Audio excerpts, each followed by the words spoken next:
Hi guys, I'm Bill Brown, the photo brother. And I'm Dan Brown, the video brother, and this is the Stacktalk with the Railbrothers, the podcast where we talk about old trains, new trains, big trains, small trains, and everything in between. And red trains and blue trains. And red trains and blue trains. Freight trains and steam trains. Yeah. Passenger trains, electric trains. We don't discriminate model trains with our trains over here. We love them all. I'm just gonna bring out the train book. So the only trains what are trains we don't like? I don't think there are trains that we don't like. I guess I think lesser of trains that have rubber wheels. So that would be like Montreal. Is that a train? Well, I would think so because the Montreal, the Montreal Metro and like some of the Paris Metro lines, they like when you look at them, I think you're unequivocally like it's a train, right? It just has rubber wheels. Like let me see if I can. Montreal, that doesn't feel right Metro. to me. Yeah, exactly. So that's like I don't know. I don't really like that because it has a very different aesthetic. Because it doesn't sound like what we think of as a train when it goes by. It's like a whoosh. Isn't that the one that like hums really weird though? It like makes a really weird fun sound. Yeah, it makes like a I don't know. It's got like a harmonic thing to it. Yeah. Bizarre. Let's see if we can find a Montreal Metro. We were going to talk about, 425 and nice time about 425, but now we're just going to argue about whether the Montreal Metro is a train or not.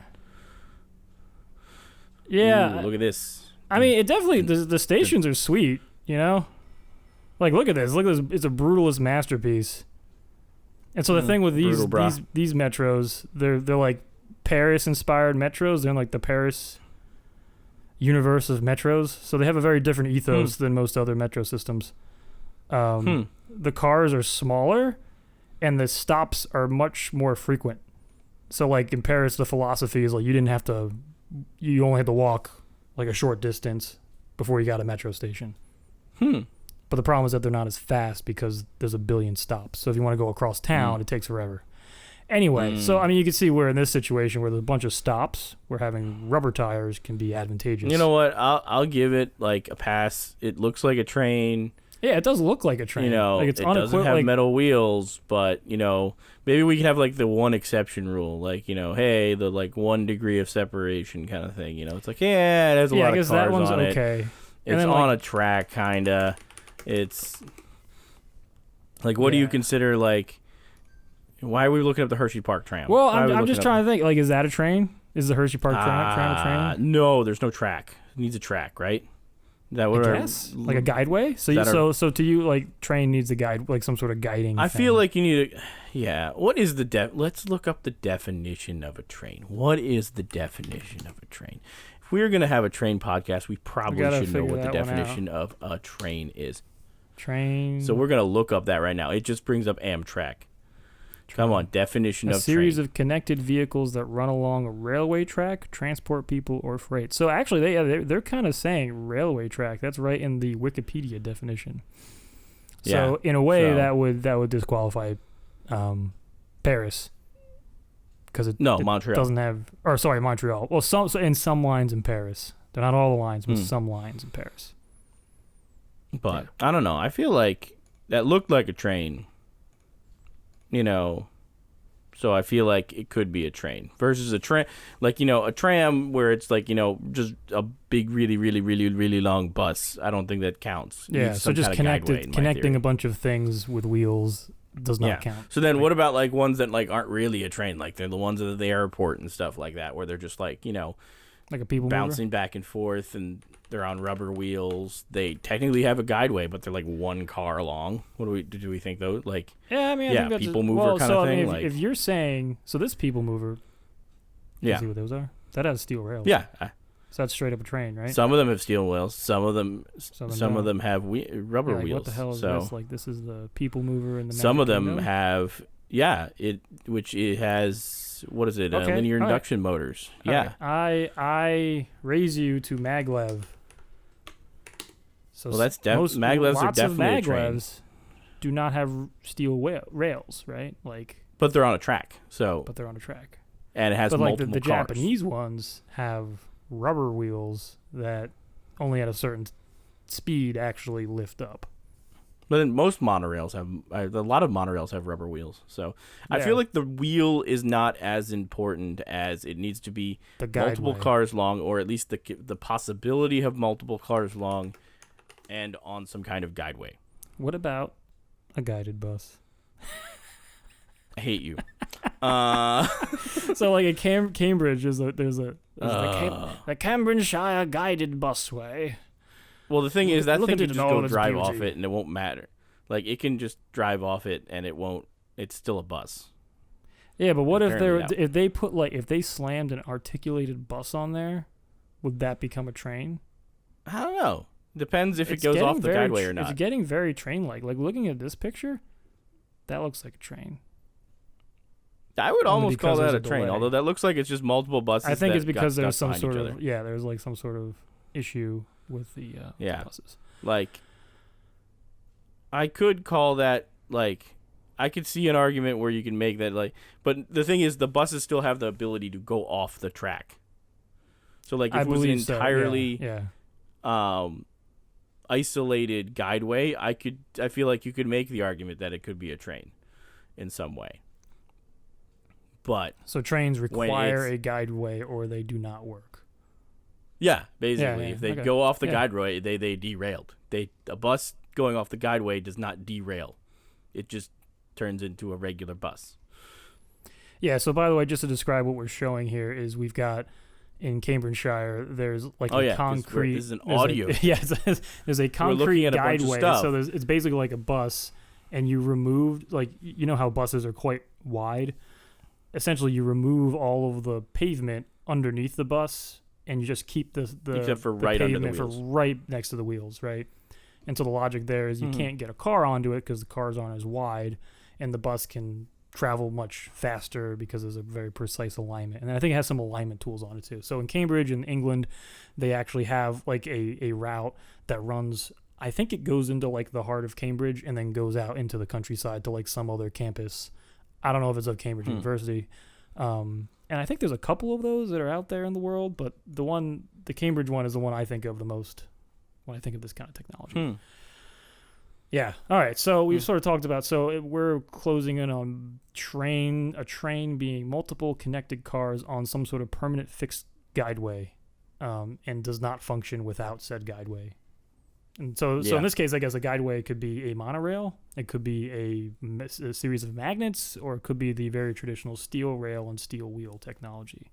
At least that's our thought. My thought, anyway. I don't know. I don't like to exclude things, man. You know. Yeah. So I guess in being inclusive is let's think. Now you're gonna show me something that's gonna hurt me even more. Like is a gondola a train? Like a gondola car?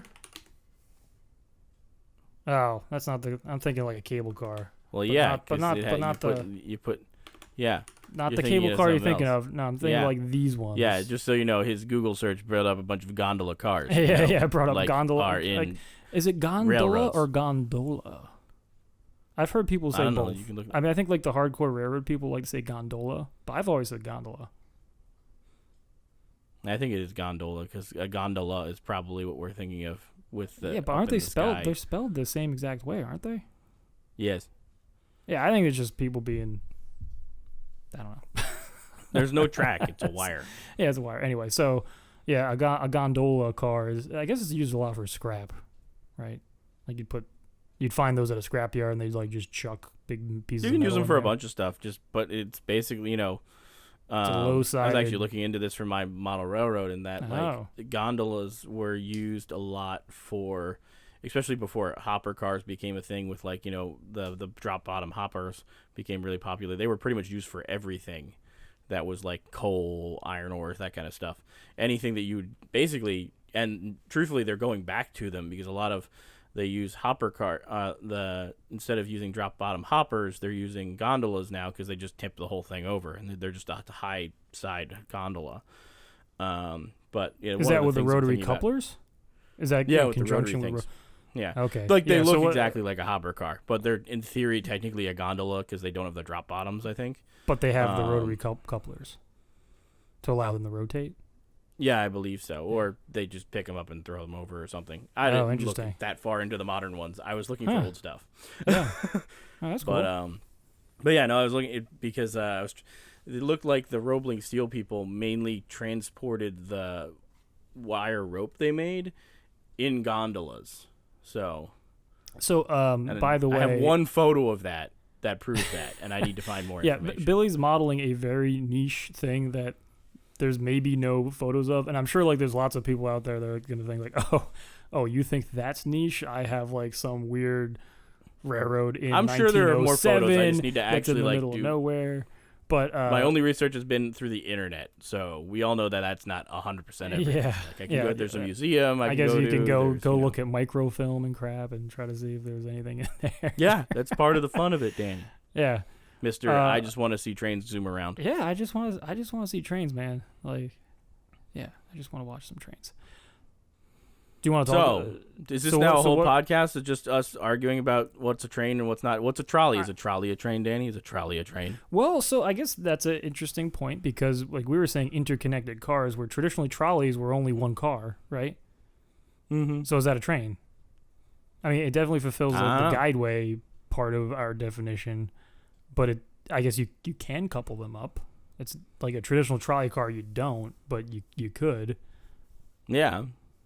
And maybe that's there's historical differentiation in trolleys from railroads. Like in Philadelphia, for example, the Pennsylvania Railroad was in standard gauge 4.5 between the rails, and then there's Pennsylvania trolley gauge, which I think is 5'2", which is explicitly made to make it so you couldn't have the trolleys running on the tracks because the Pennsylvania Railroad was worried about competition and them running on their train tracks. Because capitalism. Yeah. Which is like, kind of crazy to think about. Yep. So in that case, like there was a distinction between the trains and the trolleys. And, in Philadelphia, we call them trolleys. We don't call them trams. We don't call them light rail. They're trolleys. Like officially, that's like on the signage and everything. Yeah. A lot of other places don't call them we that. don't need to update our branding. It's a trolley. Yeah, I mean there are definitely some exciting things happening with the trolley system. Which did you see that they just tested out the PCCs again? I did see that. Yeah, they were testing that today. It looked like I saw somebody on Instagram posting about it. Oh, so the PCCs are the President's Commission cars, which is if you've seen like the pictures, like if you think of a trolley car in your head, like a streetcar, it's probably what comes up. It's probably like that and the New Orleans trolley, like a streetcar named Desire. But the PCC one is like the cool 50s looking streamlined one. Looks slightly more like a regular bus. Yeah, and so Philadelphia, having one of the great legacy streetcar systems in the U.S., I think only one of like 3 that's left, right? Had a bunch of these PCC cars like hanging out. So then they made PCC2s, which were essentially air-conditioned PCC cars. And we've had those for like 15 to 20 years. And then those all got worn out, and now they're PCC3s. Yep. And they just tested one, I think, on the Route 15. So yeah, and they're having like a lot. I'm excited to have them back. Yeah, I mean, I don't use them as often. I typically use what's called the K cars or the Kawasaki cars. But the cool thing with the K cars is that they still follow like the same form factor of a traditional trolley, where they're high floor. You got to step up in them. They have a bell, goes ding ding ding. It's really like a traditional trolley. Whereas in a couple years they're gonna retire all those and bring in low floor trolleys, which are better in almost every single way because they fit more people, they're more accessible, they're easier to get on and off of, they're probably more reliable, et cetera, et cetera, et cetera. But it will be definitely a big change for the neighborhood. Yeah. But more useful. As I said, I'm still excited about the PCCs coming back. I'm like, yeah, we can go rail fan some PCCs. Yeah, maybe we'll do another transit crawl, make our way up to the Route 15. Yeah. It'd be really great. So they do a outing with the PCCs, and sometimes they take them into the tunnel or take them on like other routes, which would be kind of fun to do. People, it's like the Delaware chapter of the Streetcar Society or something. They do it like January 1st, I believe. Yeah, I mean that's the problem is like all these rail fans, they don't like the party, I guess, or the way of partying is like going on the trolleys, which is cool. That's great, but I'm usually hungover. Yeah, Danny, you're not old enough yet. Now, hey, it's we're recording this at 9:55 at night, and I'm like, I need to go to bed. No, I feel that. And then there's like the turkey trots that always happen. Yeah. Like I would be like full. That's because when you get older, Danny, you can only have like 3 drinks before you like just. Yeah, I'm rapidly anymore. approaching that. I think 3 drinks is about my max now, but. Yeah, like what was it like? We went to Hershey Park with some friends the other day, and I had 5 drinks one night, and I couldn't I could barely ride the roller coasters the next day. So yeah, hashtag turning 35. Good times. Woo!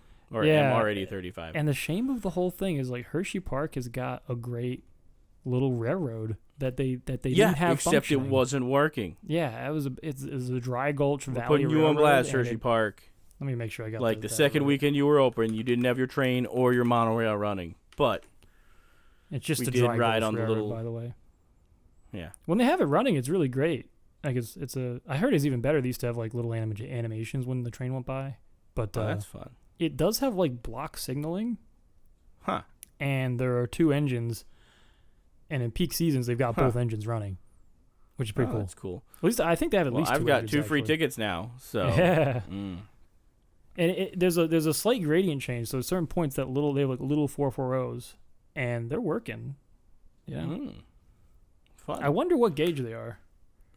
2-foot gauge? I'm sure you can find that out by typing it in. Yeah, right it's a 2-foot gauge. Look at that. 2-foot That's gauge. Fun. Speaking of 2-foot gauge, we need to go up to Maine. Yeah. That's another thing on the But.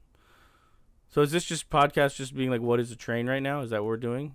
It seems like what we're doing. Yeah, I guess that's what we're doing. What is a train? Let's go into it. So, yeah.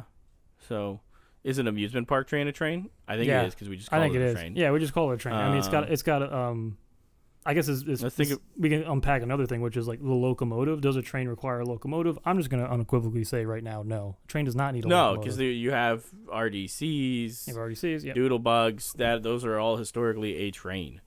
Although I believe my wife would argue with me that she calls them a bus, a fake train. Whoa. Specifically the light rails on the river line. What? Yeah. That's more just to make me mad. Oh my god. And sad. She likes to tease me, being like, "It's not a real train," and I'm like, "Yeah, you're kind of right." And I cry. No. I mean that's operating on FRA, Federal Railroad Administration, like trackage. That's a legit train. Like there's a dispatcher. Yeah, I know. Yeah, it's got a real big diesel. It's not that big, but diesel motor in it. And it makes a clicky clack sound. Is that required? Does it need to make a clickety clack sound? Does it? So if I think it's it welded definitely rail, helps. does it not count? What was that? If it's welded rail, does it not count? No, but even welded rail, like you can't. I mean, that would be fantastic if someone has a railroad out there that is continuously welded and does not have any joints in it. I don't think that would be great at all. I'm pretty sure that would buckle. Yeah, no, you could do it. Like maybe if you have a gigantic circle and you allowed the entire circle to expand and contract, that might be able to work.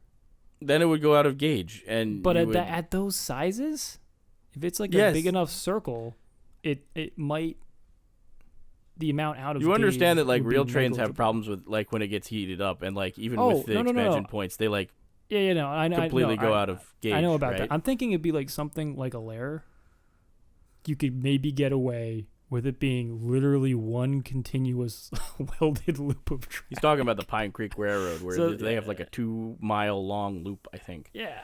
That would be like a really weird Guinness Book I don't of think World that would Record work. thing. I don't think. So they usually can get like because it would a couple thousand feet. You can usually get a couple thousand feet right out of like continuous welded track, right? Or maybe it's just like 1,000 feet. I don't really know, but it's not an insignificant distance, right? It's pretty long. I'm like you can go for like what a pretty. It's just like for one you just trying to prove that you can do this. Like well, now I think this is you just can a thought experiment. Like it's like what is all right? So here, let's do a thought experiment. Go get a 4x8 piece of plywood, solder all your track together, see how that works. Yeah, but it's not soldered. It would be. Well, yeah, you solder welded, you solder it. You solder it to each other, right? But because it's a circle, when it expands, it just moves out, right? It just gets slightly bigger. And because it would be in gravel, but because there's two rails, they have to do it the exact same way. The gravel, well, and maybe so if you the problem is you would break the ties. You would break off the ties, so then you wouldn't be. But maybe, like in theory, if they're free floating, yeah, but they're attached to each other.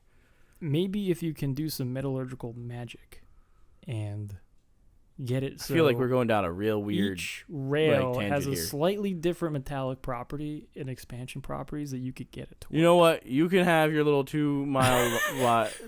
That's fine. You can do that. So then the second part. So that was the first part of the thought experiment. So then the second part is like, would I consider the train that runs on that track to be a train because it would not go clickety clack. There would be no joints in that entire system. They'd have to literally truck it on there because there wouldn't be any switches, right? They'd have to like lift it onto the track. I have a news thing. I think we are getting into the minutia of it too much. I think if I show my 18-month-old daughter a picture of it and she says choo-choo, it's a choo-choo. Yeah, I feel that. I think that. I don't know. We could end up in a weird place where, like, you could end up with like trolleys not counting and being a bus, and I don't like that. I don't like that at all. And like those like trams that just are shaped like a train end up being a train. So I'm just saying, if this rule is effect, like that could end up in a crazy area. Although she's gotten pretty good at like going like wanting liking trains and stuff. So she what was it? We went and took her to the had to take her to an appointment at Chop down in Philly the other day, and the Amtrak passed by and she goes choo choo, and then she was like more. She wants more choo choo. That's awesome. So you need to provide more choo choos, Uncle Danny. So on our is this a choo choo? So what we're looking at is the Bombardier guided tram, which is essentially a bus in that each car looks like a train. Hang on. Each car has 4 rubber wheels in each corner. They are connected to each other, and it looks like a tram. And there is a like metal rail, a single metal rail in the ground that is used for guidance only, and it has rubber wheels. This one is really difficult because it looks like a tram. Like if you look at it, like, oh, that looks like a light. Yeah, no, I had no thought that would not look like a tram. If you interrogate it for a second, like, wait, there's only one rail, and it looks like that rail is not even able to be used as the grounding, like the electrical grounding connection. Because in a traditional trolley, you only have one pole that touches the electric wire up on the top, and then the rails and the steel wheels are able to connect to the bottom and form the grounding bit. Whereas for this one, can't even use the center wheel or center rail as the grounding, and it actually has what the kind of like pantograph you find on like a trolley bus. Like a trolley bus does. Yeah, which has like 2 poles, one positive and negative. This is really tough. I think it's kind of hate that. Yeah, kind of hate that. I don't know like what use case this one would be great at, because at this point, like, why don't you just get a trolley bus? Like, how is it better than a trolley bus? I think it's because they just want to fuck with us. Yeah. Oh wait, are we gonna say curse words on this podcast? I mean, I guess we just did, so there we go. Am I gonna go through and bleep it out? You should. Maybe this is like one of those things where it's like PG-13. We can say like 2 curse words on the podcast. Yeah, but we have some viewers that I know are younger, so they probably want to hear us bicker and not say curse words. And be nice to each other. So you should, bleep those out. Probably. So, talking about trains, I think since we talked about are we talking about trains, or are we talking about this weird thing? No, we're talking about the weird definition of trains. So this one abomination. Is like a weird. I don't want to talk about. By the way, you should tell that story about how, what was it like? We were down when we were kids. I was actually thinking about this. Yeah, we were down in, where was it? Where were we in? Like, it's Key West. Key West. Key West. Yeah, I'm pretty sure it's Key West. And there was a tram that was going around that looked like, that had like a train that was made to look like a train. Like just taking people around the island. And Danny, I think he was probably like, what, 10? Yeah. Something like that, 9. Yeah, your hot take was you saw that and you were like, that is a disgrace. I think wow. Our stepmom was like, oh, look, there's a train. And I was like, no, that's a disgrace. Yeah. It was. You were like, we have no, a picture pulled up of what it train. might be, and it kind of is a disgrace. I guess this kind of falls into like there's a special level of hell that's reserved for things that are definitely not trains trying to look like a train. Like this thing, it has like a fake locomotive on the front of it. It does have a bunch of cars, but there's obviously no guideway. They all have like rubber wheels, and there's just a connected like little, almost like golf carts. But I like there's like the tram. Have you been to what's the place called? Wildwood? No, actually. But they have these like trams that run up and down the boardwalk, and they're like not trying to be a train. I actually love them because they're kind of like a train, but they're not trying to be a train, right? They're just like their own like weird freaking thing. It's like this weird boardwalk mass transit, and you've got to like step aside for the tram. And I think they have like a little thing that's like, I gotta step aside for the tram. I think that's great. But when it's trying to not be, when it's trying to be a train too much and not just leaning into its weirdness of being in between, that's when it's a problem. But so we've been talking like this whole time about what are these sort of fringe trains. What is the most trainy train that you can think of? All right. So when I think of a train, I generally think of 440 American type. Probably like similar to like the Jupiter or the 119. It's just got the quintessential like 1860s 440. For some reason, that just is just like that's when you say train, that's what comes into my head. So you think of like Transcontinental Railroad, like Golden Spike kind of train. Yeah, like that old school, and I feel like that's probably a lot of people when they think of a train, like they think of that old kind of like, oh, I saw that in a history book, I saw that in a Western, unless they're more, thought, they think about trains a little bit more than that. Like, I could see an argument being made for, like, truthfully, like, my other one would probably be something like a K4, Pennsylvania Railroad K4, where it's like, So that's the most trainy train. 462, it's big, it's beefy, it's pulling a fast passenger train, that kind of thing. I could, something like, or like a Hudson, a New York Central Hudson. But those I feel like are more of like, oh, I'm a rail fan and I understand those are like cool trains. Versus I feel like if you just say train to somebody, they think 440 American, an old, or at least, steam train, that's what they think of. If you think of like, oh, modern train, then they think of like a bullet train. Yeah, and I guess like to me, when I say trainy train, like what does that mean? So one of the things that pops into my head is like, what is the train that has like done the most work? Like it's the trainiest train. It's like hauled the most stuff. It's been the most miles. And I think what comes to mind as being like the most trainy train would just be like two SD40s pulling like a big long manifest freight of being like these locomotives have been around forever. Like, when did SD40s start getting built? So SD40s are like probably the most like prolific American diesel locomotives, right? You looked up a hard drive.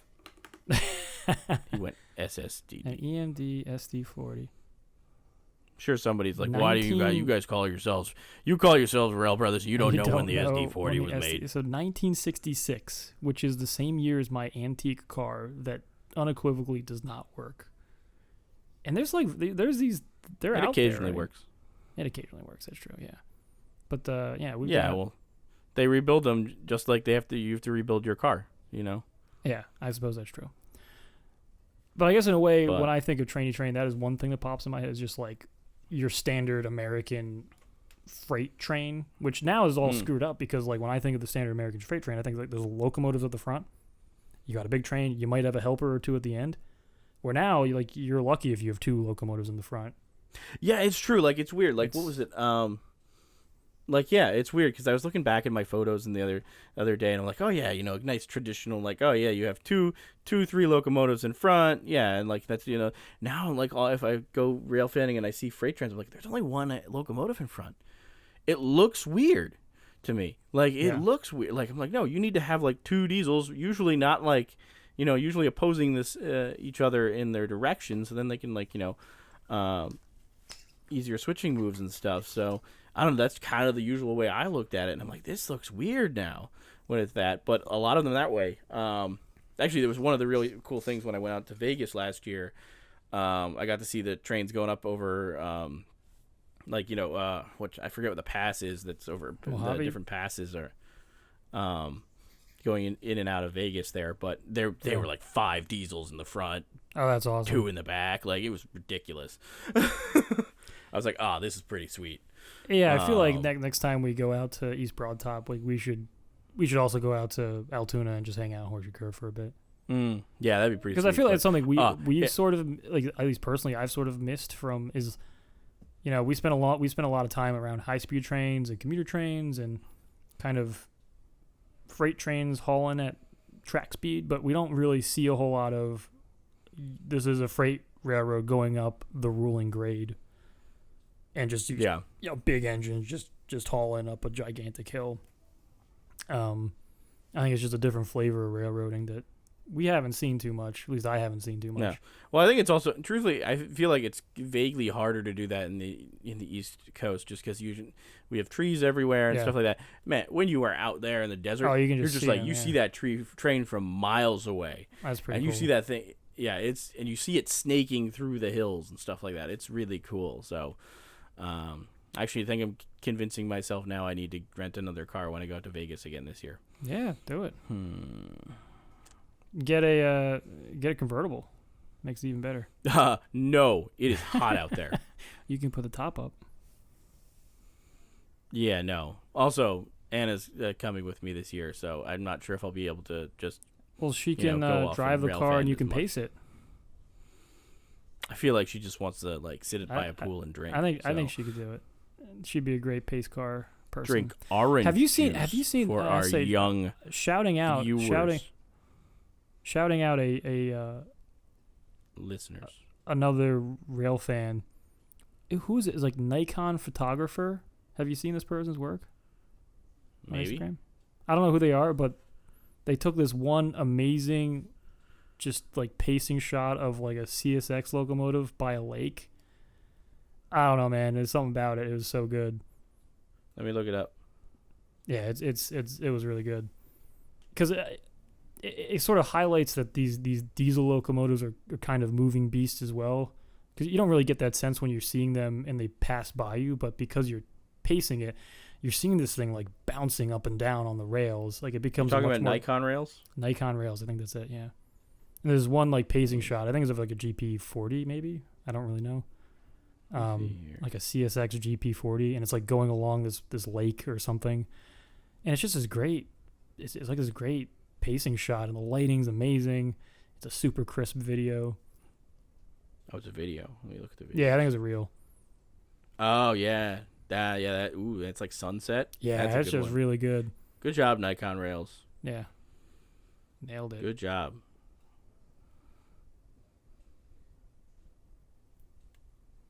Oh, cool. But now I'm distracted. I'm like, that was a good shot. Trainy train. So, yeah. Other contenders for trainy trains. That's definitely a trainy train, right?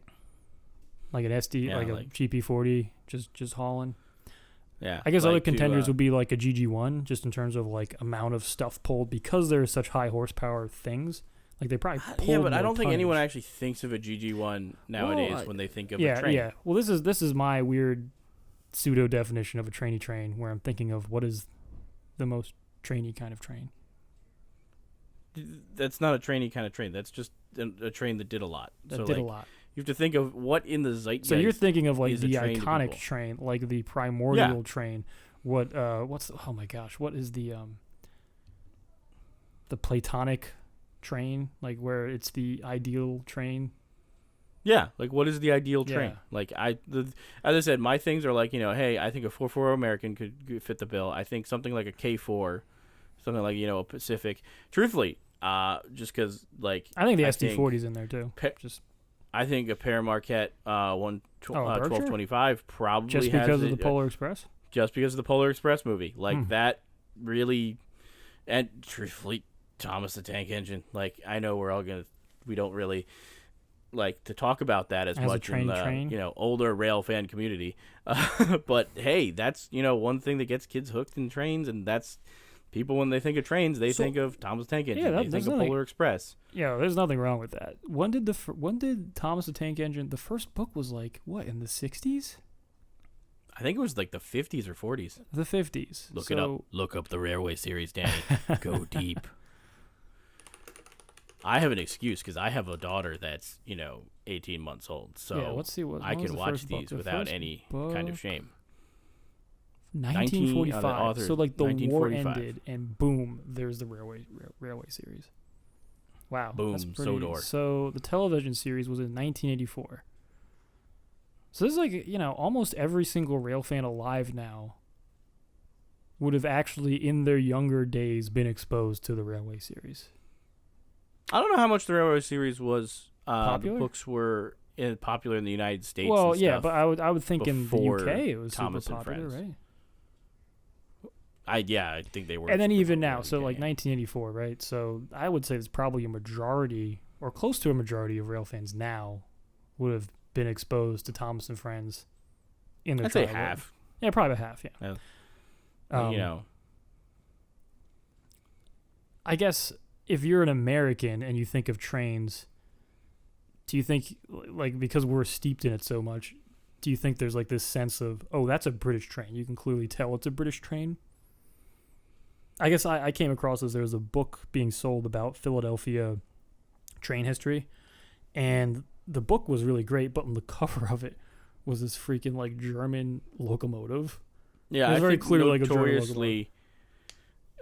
People don't think about what kind of train it is. Like, how many movies have we seen where like that is straight up not the right type of train? Yeah, like, well, I think, but no, how many like posters have we seen where it's like, oh yeah, this is supposed to be something, and like. But the thing is, people do care about it. So we care about it. No, well, the people that they're targeting to buy this book cared about it, because I went up to them and I was like, hey, because they had a little stand. I was like, hey, this is like, this cover is not appropriate, because it's clear this is a train that would never have like ever been over here, or be like in a museum or something, right? And they're like, how can you tell that? I was like, and I had a tough time like articulating how. So I've actually thought about this a lot. It's like, what are the signs that I can see that can identify this is not an American train? It was a steam train. So it was a smoke box. Like, American trains have a particular style of smoke box. European trains have a different style of smoke box, and British trains typically have a different style. So it was a smoke box. Did it have red wheels? Wheels were different. I think it also had red. It was black and white, but I think you could tell it had red wheels.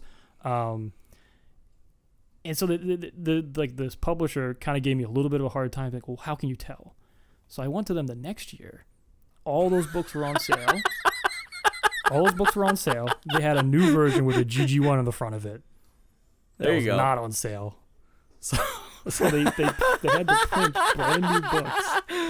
They did that just for you, Danny. Well, I don't know if they did, but I talked to them again. They said, "Oh no, we got so much mail in for this."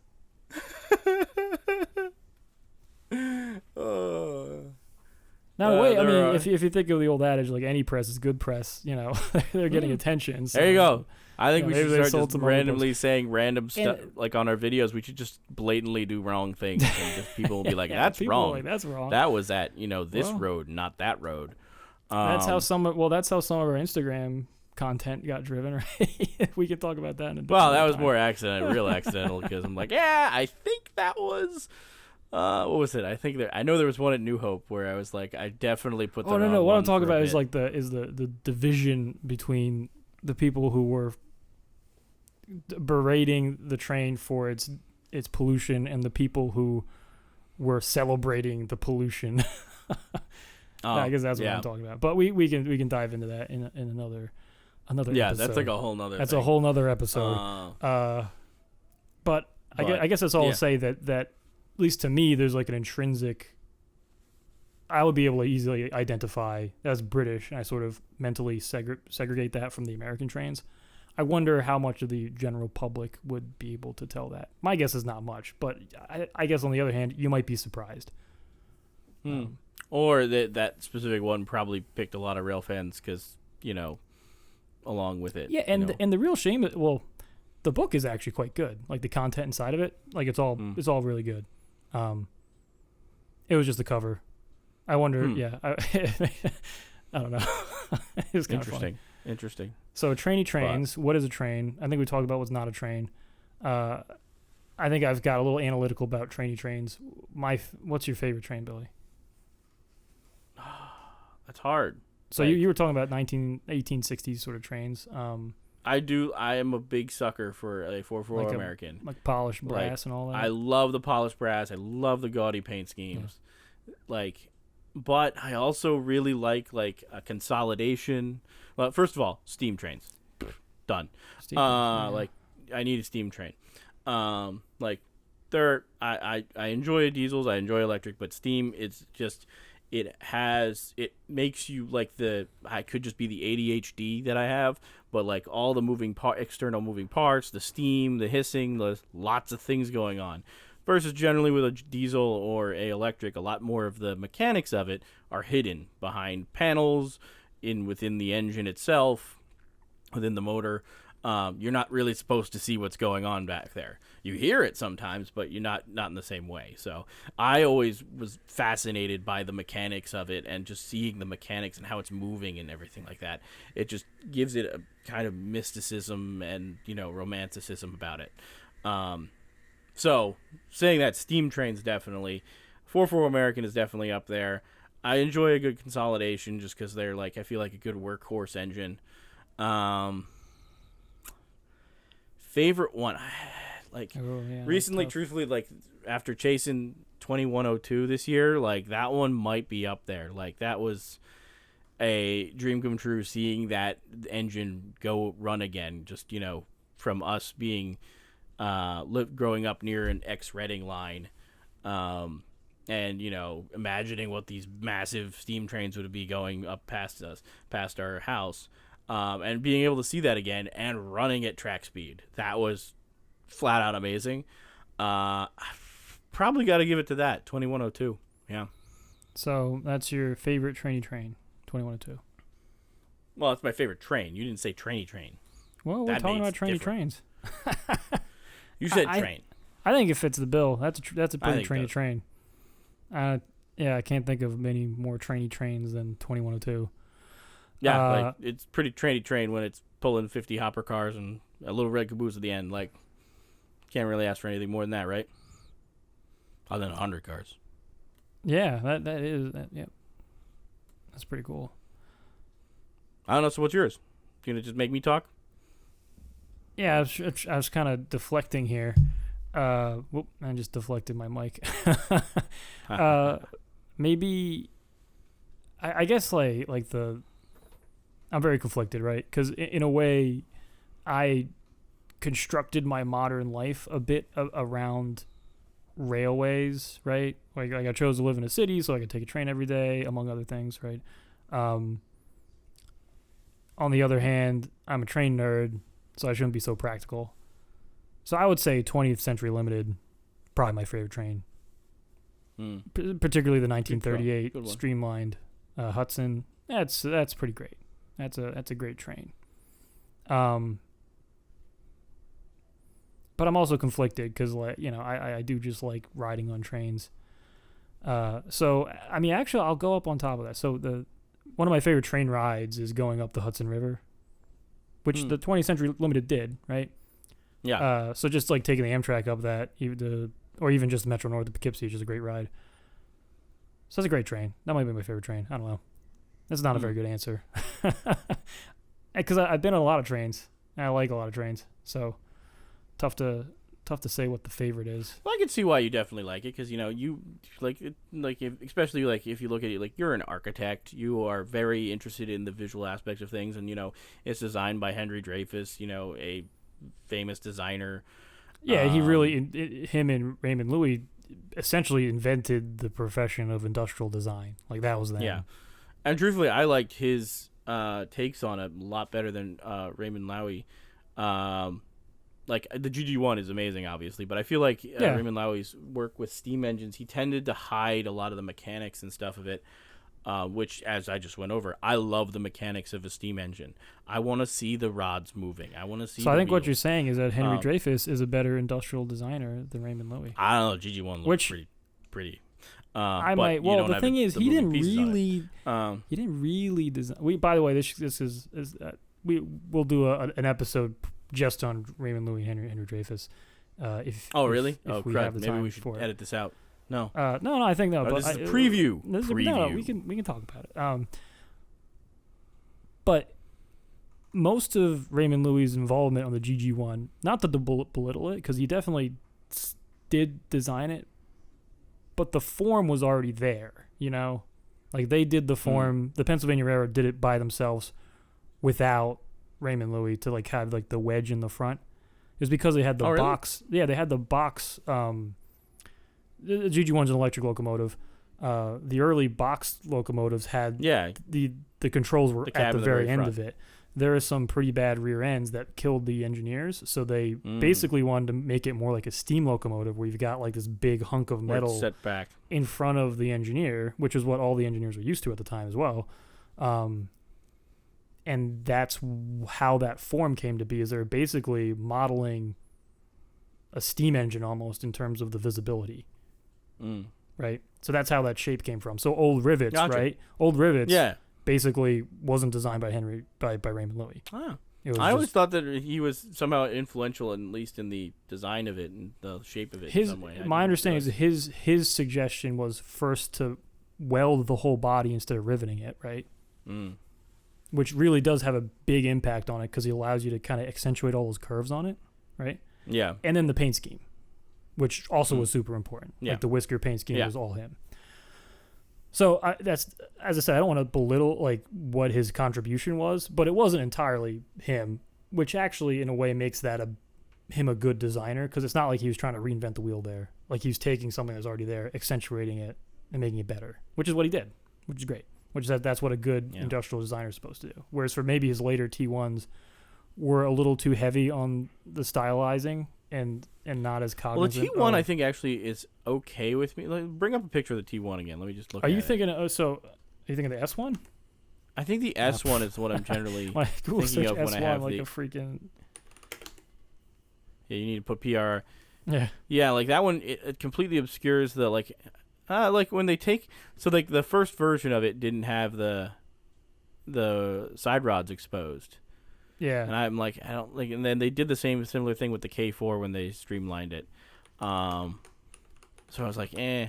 And then occasionally they take them off because they were like, we don't feel like servicing it anymore. And then it still doesn't look that great because it didn't really incorporate them into the design like the Dreyfuss did. Yeah, and to be clear, Henry Dreyfuss had some designs early on that did the same thing. I just think he learned from them maybe a little quicker.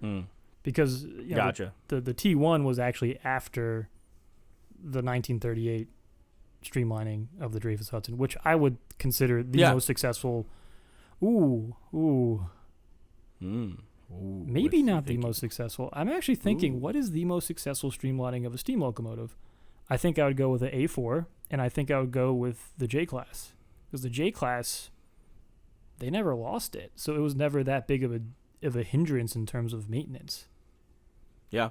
They only lost it during the war. What is it, the G4 Daylight? Yeah, I mean, I guess that streamlining is like states, right? is only light streamlining, so I think it's almost in a different category in my opinion.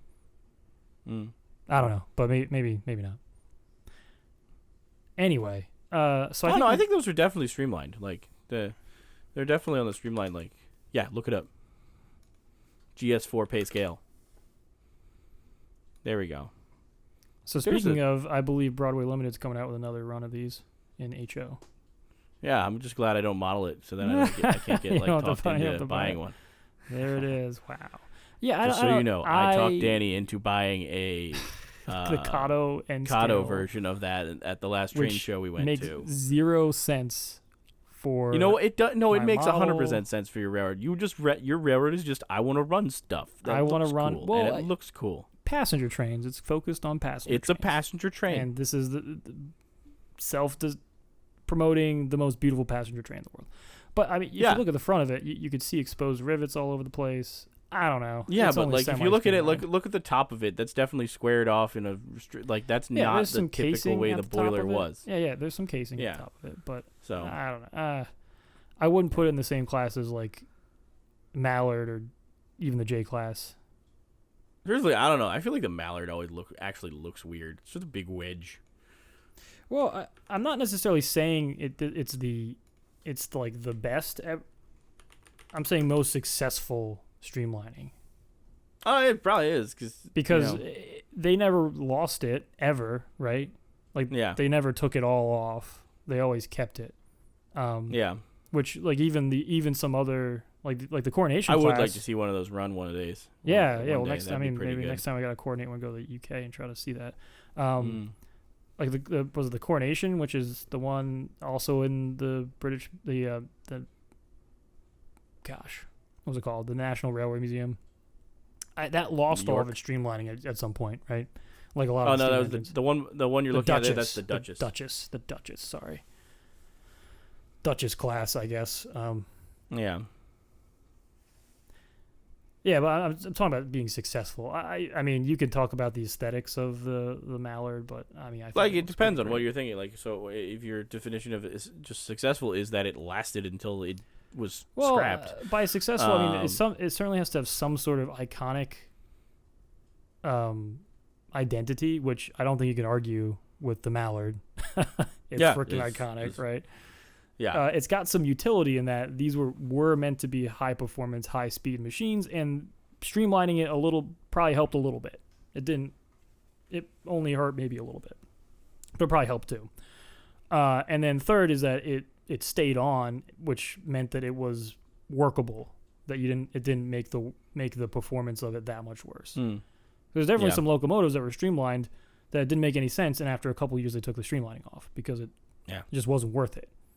What about the Hiawatha? That looks good. That was always the Hiawatha lasted till the end too. Yeah, so that would be, but to me, less iconic.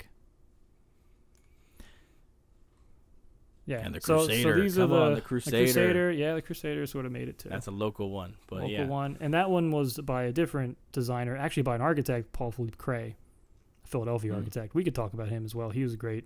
He was essentially like if Raymond Louis was the Pennsylvania Railroad. Industrial designer for Pennsylvania Railroad, and you had Henry Dreyfuss, who was the New York Central. Paul Philippe Cray was both for the Reading, but also more importantly the Budd Company. Oh, so his firm and then his successor firm did a bunch of work H2L2 with the Budd Company. So in Philadelphia, for example, we've got the Ben Franklin Bridge, right? One of the greatest bridges in the world, in my opinion. Paul Philippe Cray was the architect involved on that bridge. So it's a Paul Philippe Cray bridge. The Patco high-speed line, the original cars were by the Budd Company in like the late 60s.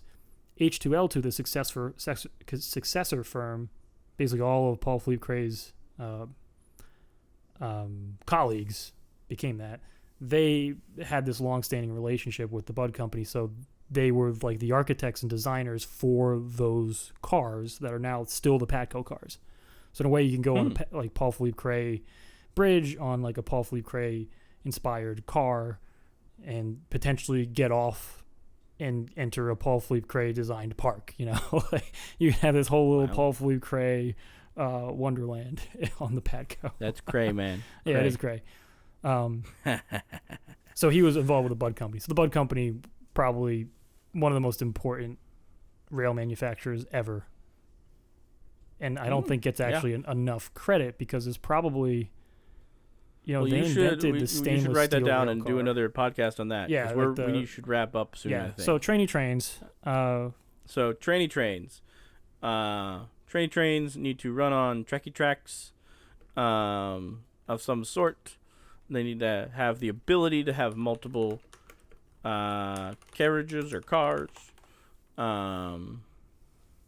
I don't know. I think, is that our definition that we decided on? Yeah, they need to multiple things linked. Well, it doesn't even need to be multiple things linked together, but it needs to have multiple wheels, right? Mm-hmm. I don't know. Could it have one wheel? That'd be pretty tough. Yeah. I feel like there's got to be something stupid that was that way. Yeah. I think that it was the guideway part, the fixed guideway that it can't operate without the guideway. It seems to be that was the most important thing. Yeah. Like if you took away the track, so you wouldn't have it. One thing I realized we didn't even talk about, what about a horse-drawn carriage when it was on the rail, when they had it on the tracks? Yeah, I mean is that a train? That was the first train, right? The horse-drawn. They don't have a locomotive. They're not carriageways. The horse was the locomotive, and as we said, locomotives were not important, right? Like if you had a horse-drawn coal train that had a bunch of coal wagons that they're trucking up and down, that's a train. I guess so. To me, that's a train. I guess so. I'm not happy about it, but I guess. And if you have a gravity railroad, that still is a train, right? That's a roller coaster. But there were legitimate, which I guess is also a train. Yeah, roller coasters are unequivocally a train. Because they have fixed guideways, right? Yeah, I guess so. We were trying to wrap this up. And and now we just opened up a whole other can of worms. But yeah, roller coasters are trains, that. which is I think some of the reason why I like roller coasters is they have blocks. Like the whole thing is just straight up a train. They just don't have locomotives for the most part. Yeah, because they have block signaling effectively, right? Yeah, that makes sense. Yeah, they have dispatchers. I kind of hate that you're telling me this. Like it makes sense, but I kind of am like my brain was like that's not a train. It is a train. But it is. They're on tracks. It's actually a very trainy. They started as trains. Yeah. They started, the Gravity Railroad and blah blah blah in Mauchonk. Mauchonk. Yeah. Yep. So we can do a whole nother episode on that. So write that down, Danny. So what was we had trainy trains. You can do like Gravity Railroad or something like that. Yeah. And then industrial designers. Yeah. Also, another one I think that Danny should do is talk about train stations because he is an architect and he has unlike all this other information, which is just random information he has, that he actually has like a degree saying that he knows something about it. Yeah, and we'll see. Maybe there's even more things that we can do with that. We'll see. Yeah. Well, anyway, this was Trainy trains. So I think the guide Trainy trains on the Stacktalk. With the Railbrothers. With the Railbrothers. All right. I don't know why this has become this way, but it is. Well, I hope you all enjoyed our podcast. This is actually, I think, our first one that might debut. I don't know. Maybe it might be the second. But I hope you all enjoyed it, and hope you come back for more. Great. Thanks.